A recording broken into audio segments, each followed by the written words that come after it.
Cada dia que passa, se a gente ficar um pouquinho à frente da televisão, nos noticiários, a gente parece que se você logo pela manhã fizer isso, você sai de casa um pouco deprimido. E dependendo do programa que você assistir, você não dá vontade de sair de casa, né? E lá no norte do Paraná, na cidade ali de Jandaia do Sul, quem conhece Jandaia do Sul? Perto de Apucarana, né? Lá tinha um programa lá programa de rádio, depois virou um programa de televisão, chamado Programa do Pinga Fogo. Então tudo quanto é coisa que acontecia na cidade, na região, entendeu? Saía no Pinga Fogo, né? E se alguém chegasse na rodoviária da cidade e falasse assim, eu preciso encontrar um parente meu que veio do Nordeste, entendeu? Há uns 30, 40 anos atrás, e disse que ele veio aqui para essa região. A pessoa já falava para ele, vai no programa do Pinga Fogo. Então o Pinga Fogo ficou um sinônimo, quem quiser saber de tudo, das coisas que estão acontecendo, vai no Pinga Fogo. Então assim, quem ficava um pouquinho ali escutando o Pinga Fogo, sabia quem morreu, se foi morte morrida, morte matada, se foi isso, se foi aquilo, tudo quanto é coisa ruim. E as boas ele deixava para o final. Aí eu pensava comigo mesmo, ele podia começar com as boas, né? A hora que começasse as ruins, já para, acabou. Bora. Porque, irmãos, de certa forma, na natureza humana, eu não tenho muita confiança mesmo, nunca tive. E quanto mais eu estudo, eu chego à conclusão que o ser humano é capaz de fazer as piores atrocidades, as coisas mais inimagináveis. E houve um tempo na história da humanidade em que Deus se desgostou. E a Bíblia usa uma palavra, irmãos, que para nós é um pouco estranha quando um verbo que a gente usa quando a gente se refere a Deus, que é o arrependimento de Deus por ter criado os seres humanos. Porque quando a gente usa essa palavra arrependimento, passa a ideia de que alguma coisa errada se fez, né? E precisa consertar. Mas certamente, irmãos, os autores bíblicos não tinham essa intenção ao usar essa palavra. É um jeito de usar a nossa linguagem para tentar expressar o que é que estava acontecendo no coração de Deus no momento em que ele viu as atrocidades cometidas por aqueles que ele mesmo criou, tendo dado a eles a liberdade.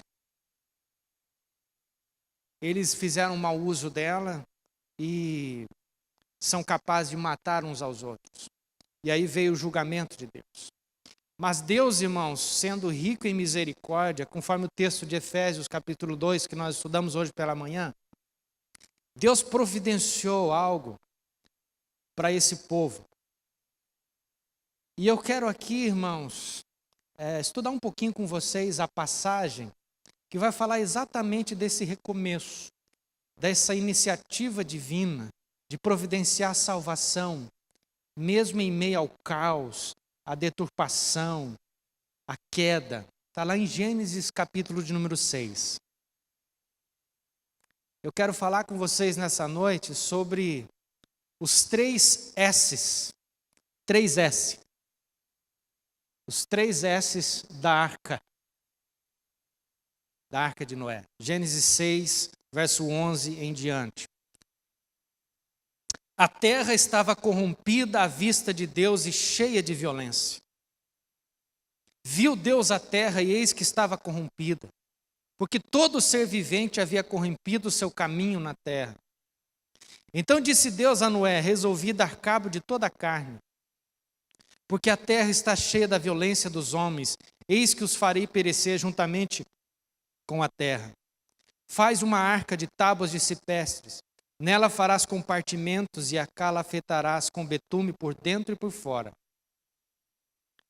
Agora o verso 21. Leva contigo de tudo o que se come, ajunta-o contigo, ser-te-á para alimento a ti e eles. Assim fez Noé, consoante a tudo o que Deus lhe ordenara. Capítulo 7, verso 17. Durou o dilúvio 40 dias sobre a terra. Cresceram as águas e levantaram a arca de sobre a terra. Predominaram as águas e cresceram sobremodo na terra. A arca, porém, vogava sobre as águas. 6 do capítulo 8. Ao cabo de 40 dias, abriu Noé a janela que fizera na arca e soltou um corvo, o qual, tendo saído, ia e voltava, até que se secaram as águas de sobre a terra. Capítulo 8, verso 20. Depois que se desceram da arca, Noé e seus filhos, verso 20, Gênesis 8, 20. Levantou Noé um altar ao Senhor e, tomando de animais limpos e de aves limpas, ofereceu holocaustos sobre o altar. E o Senhor aspirou o suave cheiro e disse consigo mesmo: não tornarei a amaldiçoar a terra por causa do homem, porque é mau o desígnio íntimo do homem desde a sua mocidade. Quero destacar essa expressão. Porque é mau o desígnio íntimo do homem desde a sua mocidade. Nem tornarei a ferir todo vivente como fiz. Enquanto durar a terra, não deixará de haver sementeira e ceifa, frio e calor, verão e inverno, dia e noite. Abençoou Deus a Noé e a seus filhos e lhe disse: sede fecundos, multiplicai-vos e enchei a terra. Pai Celestial, fala conosco, Senhor, através desse trecho da Tua palavra, Senhor. E que, olhando para ela, venhamos, ó Pai, a viver de forma diferente. Nós pedimos que essa história seja para nós, ó Deus, uma ilustração que alcance, que nos faça entender melhor o Teu plano, o Teu projeto para a humanidade. E incluindo-nos, ó Deus, na aliança, o Senhor, ó Pai, escolheu um povo para ser seu e andar no Teu caminho. Mas para isso, ó Pai, o Senhor providenciou muita coisa. E é nisso que nós queremos nos firmar, para levar adiante a nossa vida e a nossa fé. Em nome de Jesus, amém. A história é bem conhecida, pelo menos nos filmes, ou pelo menos nas histórias. A história de um dilúvio, de uma catástrofe como essa, ela não é única. Os hebreus assim relatam, assim temos o relato aqui em Gênesis, na história dos hebreus. Há também outros relatos em outras civilizações a respeito de um grande dilúvio, de uma grande inundação. De modo, irmãos, que mesmo que não houvesse nenhum relato externo à Bíblia, eu ficaria com a Bíblia da mesma forma. Porque essa história aqui, ela não é contada na Bíblia como sendo uma lenda, como sendo um conto, mas ela saiu da boca de Jesus em Lucas capítulo 17, verso 26. Jesus fala que quando ele voltar, vai ser como nos dias de Noé. Jesus não cita Noé como sendo uma lenda, como sendo uma história, mas Jesus fala a respeito dos dias de Noé como sendo realmente algo que ocorreu. Noé, o personagem real, seus filhos foram reais, o dilúvio foi real, e assim por diante. E depois em 1 Pedro capítulo 3, verso 20, o apóstolo Pedro vai fazer uma analogia entre o batismo, e a arca, dizendo que agora em Cristo nós somos esse povo que recebe os efeitos da aliança, de modo que eu não tenho nenhuma dúvida em afirmar que o dilúvio foi real e que Deus executou um julgamento sobre a face da terra. E por que ele executou esse julgamento, irmãos? Não precisa voltar agora na sua Bíblia, mas em Gênesis capítulo 6, no começo do capítulo, há uma passagem um tanto quanto difícil de entender na Bíblia. A Bíblia diz que os filhos de Deus olharam para as filhas dos homens e tomaram para si mulheres as que melhor lhe agradassem, e assim, irmãos, começou uma grande deturpação daquilo que Deus queria fazer. Alguns vão dizer que esses filhos de Deus eram anjos. Eu prefiro pensar que esses filhos de Deus eram da descendência de Sete, o outro filho de Adão. Depois que Caim matou Abel, Adão viveu muitos anos, teve outro filho, filhas, e enfim. Caim também se casa, tem filhos e filhas e assim por diante. Mas nos parece que tinha um povo que seguia a aliança, que queria fazer a vontade de Deus, que buscava a vontade de Deus, que são os descendentes de Sete. Mas tem um outro povo que não quer saber de andar no caminho do Senhor. E esse povo que queria andar nos caminhos do Senhor se tornou tão pouco, mas tão pouco, que Pedro, o apóstolo, fala claramente, nos dias de Noé, somente 8 entraram na arca. Noé, sua esposa, seus 3 filhos, Sem, Cão e Jafé, e suas esposas. 8 pessoas. 8 somente. Para 8 pessoas, Deus olhou e falou assim, vamos recomeçar com essa turma. Porque o resto está deturpado demais. Quais são os 3 S's que eu quero que você grave bem na sua cabeça? Primeiro, salvação na arca. Segundo, segurança na arca. E terceiro, suficiência na arca. O primeiro S, salvação. Por que precisava aquelas 8 pessoas serem salvas? Porque a terra estava corrompida. Verso 12 do capítulo 6 que nós lemos. O que é a corrupção, irmão? Significa a deturpação de todo e qualquer padrão moral estabelecido. O indivíduo corrupto não é somente esse uso odierno da palavra, no sentido de tomar dinheiro que não é seu, mas é no sentido de que o gênero, enquanto seres humanos, a maioria absoluta das pessoas viraram as costas para Deus e não queriam saber dos seus padrões, da sua vontade. Por que precisavam de salvação? Porque a terra havia se enchido de violência. Se matavam por qualquer coisa. Recentemente, irmãos, alguns irmãos, um irmão, muito querido nosso da Igreja Presbiteriana de Colorado, aqui perto, estava passando o Natal com a sua família, num assentamento aqui, nessa região de Presidente Epitácio, alguma coisa assim, eu não sei bem ao certo. Esse irmão é um empresário, membro da Igreja Presbiteriana. Estava na casa do seu sogro para a comemoração do Natal. 2 assaltantes chegaram. E mesmo, irmãos, ele implorando por sua vida e dizendo, eu não tenho dinheiro aqui comigo. Eu sou um comerciante, um empresário, mas meu dinheiro está em banco. Não tem como eu chegar lá e, se vocês quiserem, nós vamos lá no banco. Não, mas tinha muita gente reunida. E eles acreditando que tinha dinheiro ali. Mesmo assim, irmãos, mataram aquele nosso irmão na frente da sua esposa e de seus filhos, pré-adolescentes. Sem pestanejar, subiram na moto e foram embora. Semana passada, irmãos, lá em Apucarana, também um conhecido nosso, um parente distante da família da minha esposa, foi assassinado pelo próprio genro, por causa de questões familiares, de bens, alguma coisa assim, eu não sei ao certo. Enfim, a vida humana não está valendo nada.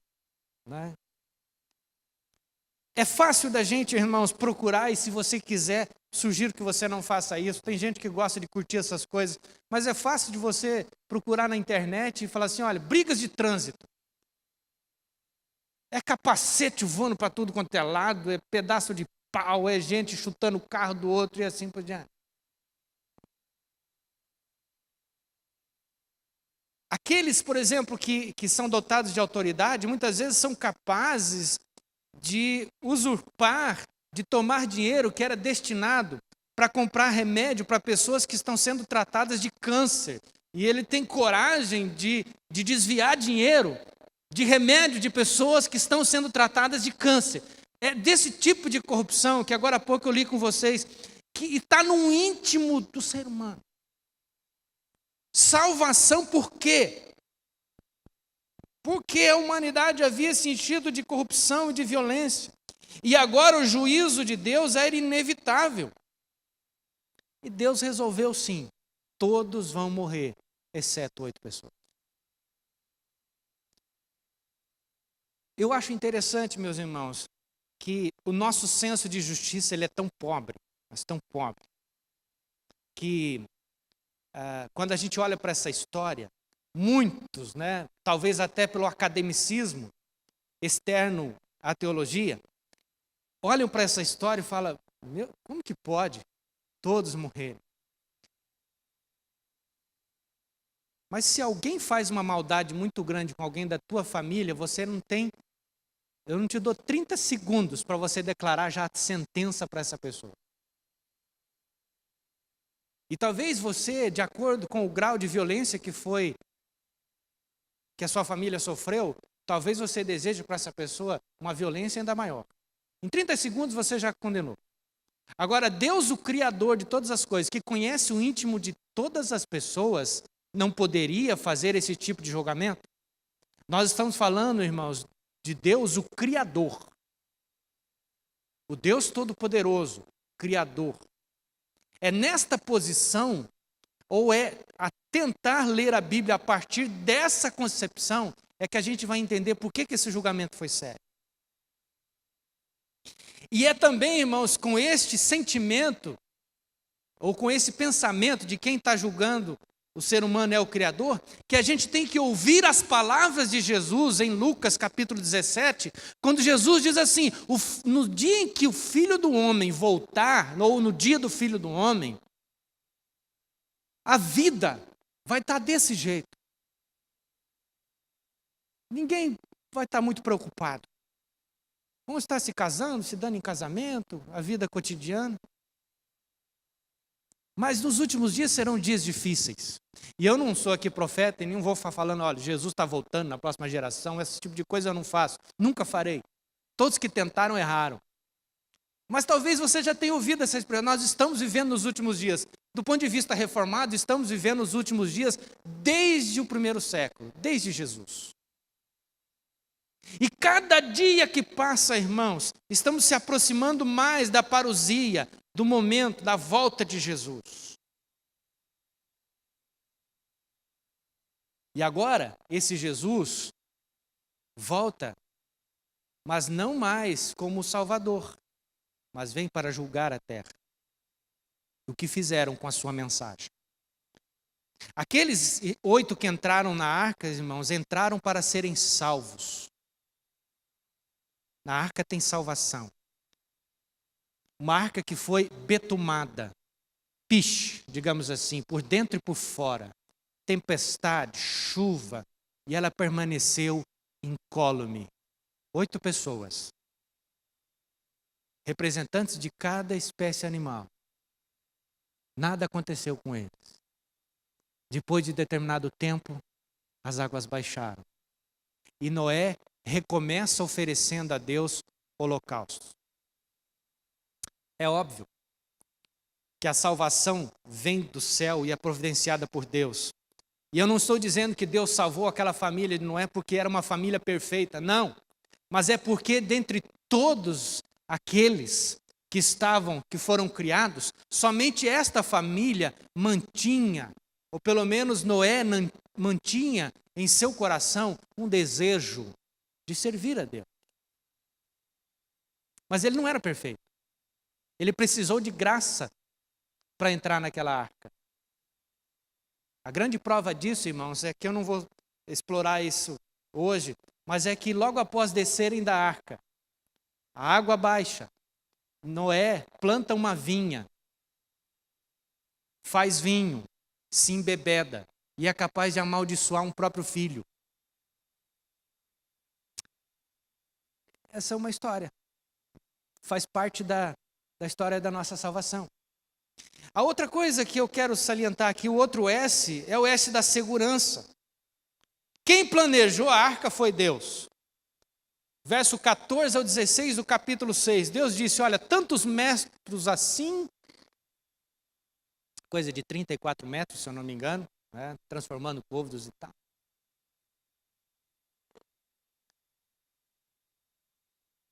tantos metros assim, tantos metros de altura, tantos pisos, tanto compartimento e tal. E Deus deu a planta para o Noé e falou, faz. Faz desse jeito, Noé. E Noé fez. Então, quem planeja a salvação nos dá a segurança também. Não sou eu que estabeleço o método para eu ser salvo, mas quem planeja é Deus. Eu não posso escolher o método diante do Criador e dizer, não, eu não quero ser salvo dessa maneira. É como se eu, irmãos, de repente estivesse sendo numa guerra, tendo sido preso, né, estando rendido pelo inimigo, e chega de repente os meus companheiros e abre a cela, abre aquela porta e diz, você está livre, você pode ir embora. E aí você fala, não, desse jeito eu não quero. Eu quero com bomba, eu quero com um negócio, com alguma coisa tem que acontecer diferente. Desse jeito eu não vou embora. E fecha a porta. Não, não é eu que escolho o jeito de ser salvo, é Deus que escolhe. De que forma Deus escolheu para que fôssemos salvos hoje? Vou chegar no final daqui a pouco. Deus planejou a arca, Deus ordenou a sua construção, Deus preservou, conduziu. Tem uma coisa nessa arca, irmãos, não tem uma coisa que todo barco tem.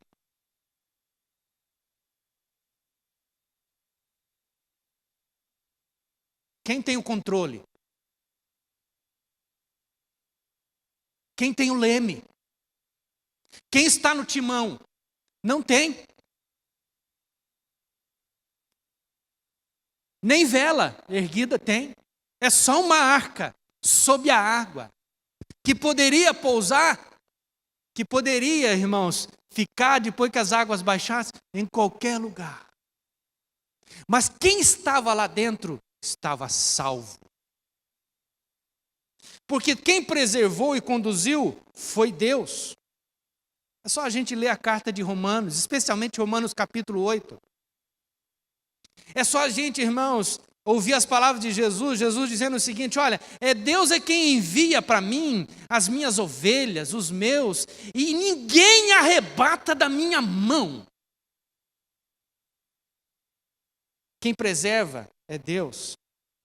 E no verso 16 do capítulo 7, diz que quem fechou a porta da arca foi Deus. Muito inteligente isso, né, irmãos? Porque como é que ia fazer para fechar? Deus fechou. Agora imagine, o que significa não somente uma questão física aqui, é uma questão também, irmãos, de planejamento. Deus fechou. Estão seguros. A chuva veio. Nada aconteceu. Então a gente tem salvação na arca, a gente tem segurança aqui na arca. E a gente tem também, irmãos, nessa arca, suficiência. E eu quero aqui fazer o devido uso, né, da alegoria. No verso 21 do capítulo 6, eu quero ler novamente com você. Capítulo 6, verso 21.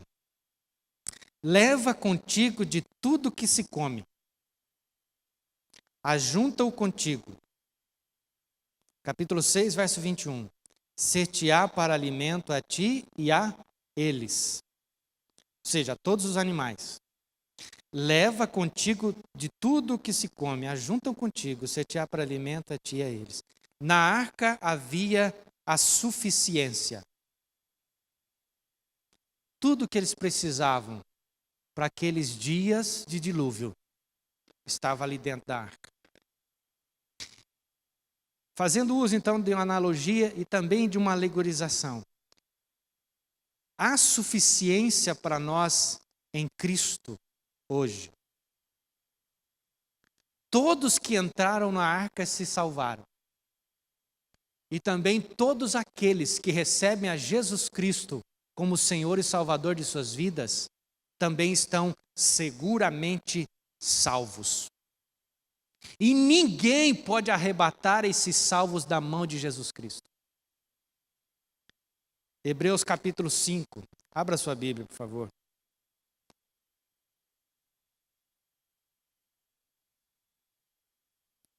lá em Hebreus.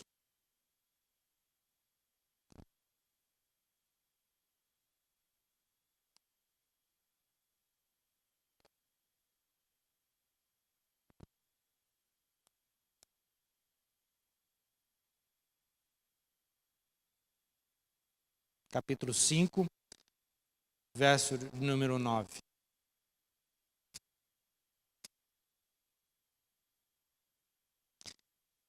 Vou ler a partir do verso 8, fica melhor. Hebreus capítulo 5, verso 8. Embora sendo filho, aprendeu a obediência pelas coisas que sofreu, e tendo sido aperfeiçoado, tornou-se o autor da salvação eterna para todos os que lhe obedecem, tendo sido nomeado por Deus sumo sacerdote segundo a ordem de Melquisedeque. O autor aos Hebreus está falando de Jesus Cristo. Jesus é o autor da salvação. É Ele que concretiza isso, irmãos. Jesus. Então quem é a nossa arca hoje?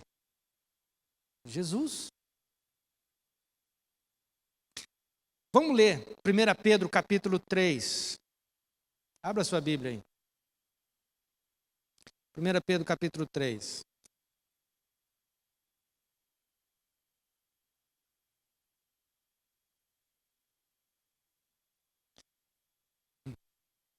Verso 20.